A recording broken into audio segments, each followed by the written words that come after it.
ଅନୁଚିତା ଜୀବନରେ ପାଦ ଖୁବ୍ ସାବଧାନତାର ସହିତ ପକାନ୍ତୁ, କାରଣ ବହୁତ ଲୋକ ଅପେକ୍ଷା କରିଛନ୍ତି କେବଳ ତୁମର ଗୋଟିଏ ଭୁଲ ଧରିବା ପାଇଁ।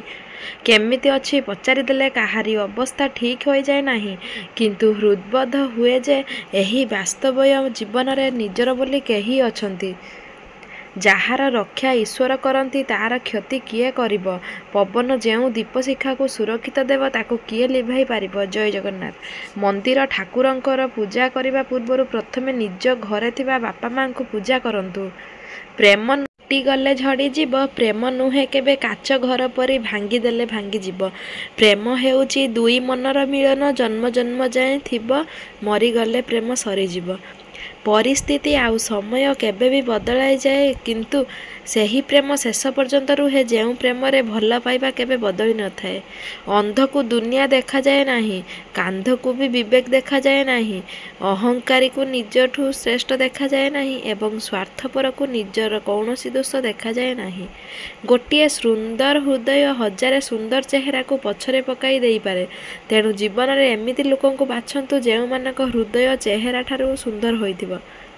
ତିନୋଟି ଜିନିଷ ଜୀବନରେ ପୁନର୍ଲାଭ କରିହେବନି: ମୁହୂର୍ତ୍ତ ହରାଇ ଦେଇଥିବା ପରେ, ଶବ୍ଦ କହିବା ପରେ, ସମୟ ବିତିଯାଇ ସାରିଲା ପରେ। ଜୀବନରେ ଯେଉଁ ଲୋକମାନେ ଆପଣଙ୍କଠାରୁ ଦୂରେଇବାକୁ ଚାହାନ୍ତି, ପ୍ରଥମେ ଆପଣଙ୍କୁ କୌଣସି ଏକ ମାଧ୍ୟମରେ କୌଣସି ଦୋଷୀ କରିଦିଅନ୍ତି ଓ ପରେ ନିଜ ଦୋଷ ଅନ୍ୟ ଉପରେ ଲଦି ଦେଇ ଦୂରେଇ ଯାଆନ୍ତି।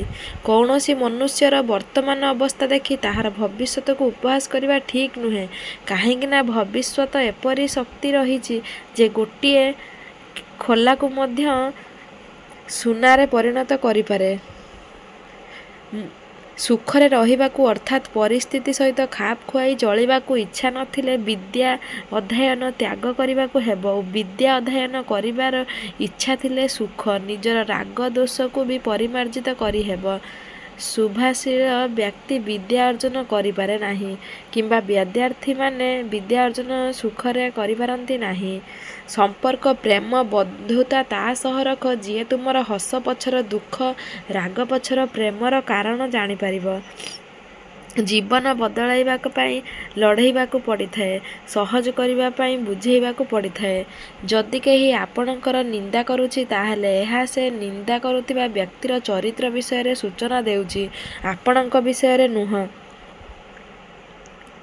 ନିଜ ସୁଖ ପାଇଁ କରାଯାଉଥିବା କର୍ମ ସୀମିତ ସୁଖ ଦେଇଥାଏ, କିନ୍ତୁ ପର ଉପକାର ପାଇଁ କରାଯାଇଥିବା କର୍ମ ନିତ୍ୟ ନୂତନ ଆନନ୍ଦ ଦିଏ। ଅତି ସରଳ ସାଧାସିଧା ହୋଇ ଚଳିବା କଷ୍ଟକର, ଏମିତି ହେଲେ ସମସ୍ତେ ଦାଉ ସାଧି ପାରନ୍ତି, ସରଳତାର ସୁଯୋଗ ନେଇ ହଇରାଣ କରିପାରନ୍ତି। ଜଙ୍ଗଲକୁ ପଶି ଯେପରି ସମସ୍ତେ ସିଧା ହୋଇଯାଆନ୍ତି।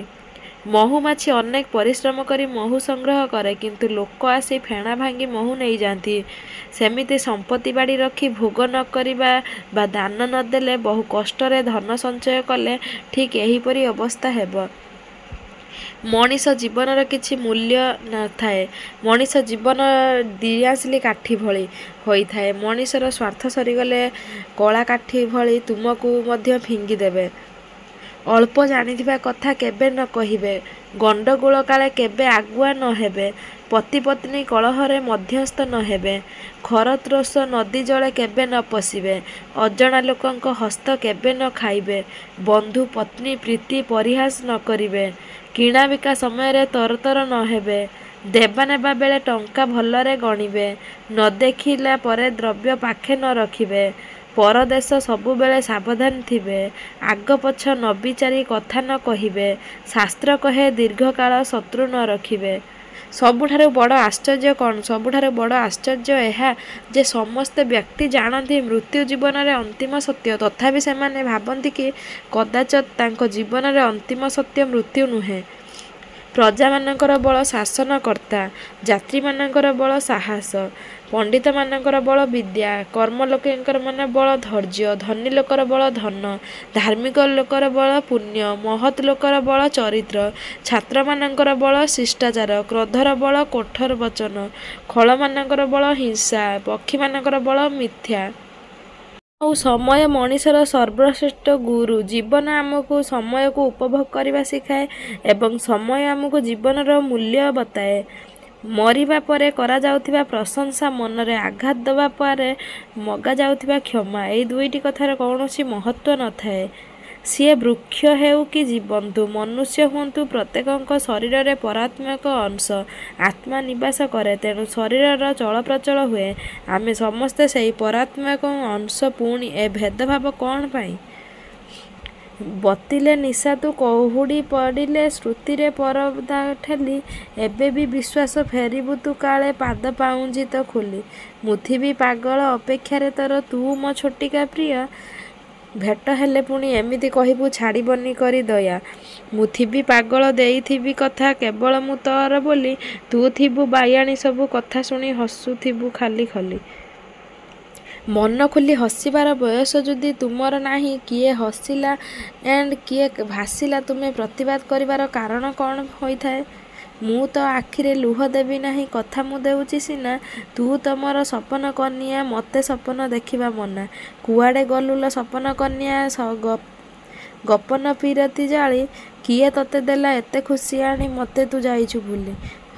ଯାଲୋ ଛୟେଲି ସବୁ ଜାଳି ଦେଲି, ରଖିଥିବା ଯେତେ ଆଶା। ତୋ ପାଇଁ ଆଜି ମୋ ସପନ କୁହୁଳେ, କିଛି ନାହିଁ ଆଉ ଭରସା। ସବୁଠାରୁ ବଡ଼ ସମ୍ପତ୍ତି ହେଉଛି ମଣିଷର ନିଜ ବୁଦ୍ଧି। ସବୁଠାରୁ ଭଲ ଅସ୍ତ୍ର ହେଉଛି ଧୈର୍ଯ୍ୟ। ସବୁଠାରୁ ଭଲ ସୁରକ୍ଷା ହେଉଛି ବିଶ୍ୱାସ। ଏବଂ ସବୁଠାରୁ ଭଲ ଔଷଧ ହେଉଛି ହସ। ଓ ସବୁଠାରୁ ଆଶ୍ଚର୍ଯ୍ୟକର କଥା ହେଲା, ଏ ସବୁ ନିଶ୍ଚଳରେ ହିଁ ମିଳିଥାଏ। ଭଗବାନ ତାହାକୁ ପରୀକ୍ଷା କରନ୍ତି ଯିଏ ତାର ଯୋଗ୍ୟ। ଅଯୋଗ୍ୟମାନେ ବିନା ପରୀକ୍ଷାରୁ ଫେଲ୍। ପାଗଳ କରିଛି ହୃଦୟ ବେପାର, ଦେହ ବଜାରରେ ଭିଡ଼। ଦିଅ ନାହିଁ ଦୋଷ ଚରିତ୍ରକୁ ମୋର, ଯିବି ସହିଦେଲେ ମାଡ଼। ମିଛ ନୁହେଁ ମୁଁ ଏହି ମାମଲାରେ, ମିଛ ତ ସଂସାର ସାର। ସତଟା ଏମିତି କେମିତି କହିବି ବୁଝେଇ ବିବେକ ତୋର। ହାରିଛି ବୋଲି ମୁଁ ନିଜେ ଆଜିରେ, ମନ ଜଳି ଇଚ୍ଛା ଶେଷ। ଭାବନାରେ ମୋର କିସ ତୁ ପାଉଛୁ କିଛି ନାହିଁ ଖାଲି ବିଷ। ଜୀବନରେ ଯେଉଁ ଲୋକମାନେ ଆପଣଙ୍କଠାରୁ ଦୂରେଇବାକୁ ଚାହାନ୍ତି, ପ୍ରଥମେ ଆପଣଙ୍କୁ କୌଣସି ଏକ ମାଧ୍ୟମରେ ଦୋଷୀ କରି ଦିଅନ୍ତି ଓ ପରେ ନିଜ ଦୋଷ ଲୁଚେଇବା ପାଇଁ ଆପଣଙ୍କଠାରୁ ଦୂରେଇ ଯାଆନ୍ତି। ଜୟ ଜଗନ୍ନାଥ। ଭିଡ଼ିଓଟି କେମିତି ଲାଗିଲା କମେଣ୍ଟରେ ନିହାତି, ଚ୍ୟାନେଲକୁ ଗୋଟେ ସବସ୍କ୍ରାଇବ୍ ନିହାତି କରିବେ। ଆପଣଙ୍କୁ ବହୁତ ବହୁତ ଧନ୍ୟବାଦ। ନମସ୍କାର।